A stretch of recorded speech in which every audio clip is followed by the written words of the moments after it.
మరొకసారి greetings from Kingdom of Bahrain. ఇక్కడ మీరు చూస్తున్నది ఆయిల్ వెల్స్. మనం ఆయిల్ బావులు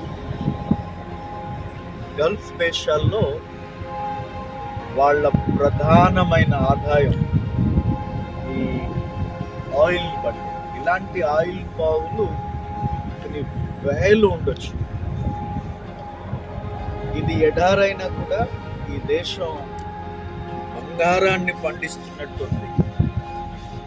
కారణం ఈ ఆయిల్ బావులు. సో వీటిని చిన్నప్పుడు సోషల్లో చదువుకున్నాం. సో ఈ ఆయిల్ బావు దగ్గరికి చూస్తున్నారు. సో మన బోర్వెల్ లాగా అది భూమిలో ఉన్న ఆయిల్ని తీసుకొని పైప్కి అందిస్తుంది, అది స్టోర్ అవుతుంది.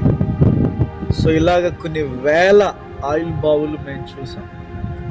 నాకు కీర్తనల గ్రంథం 24వ అధ్యాయం 1వ వచనంలో ప్రభు చెప్పిన మాట జ్ఞాపకం వస్తా ఉంది. భూమియు దాని సంపూర్ణతయు, లోకమును దాని నివాసులను నీవే అని భక్తుడు అంటారు. సో కాబట్టి దేవుడు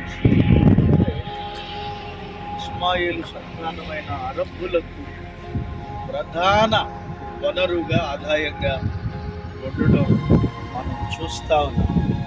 సో ప్రపంచ దేశాలు బ్రతకడానికి, ఉనికిలో ఉండడానికి కావలసిన వనరులను భూమిలో దేవుడే ఉంచాడు అని చెప్పడానికి నేను సంతోషిస్తూ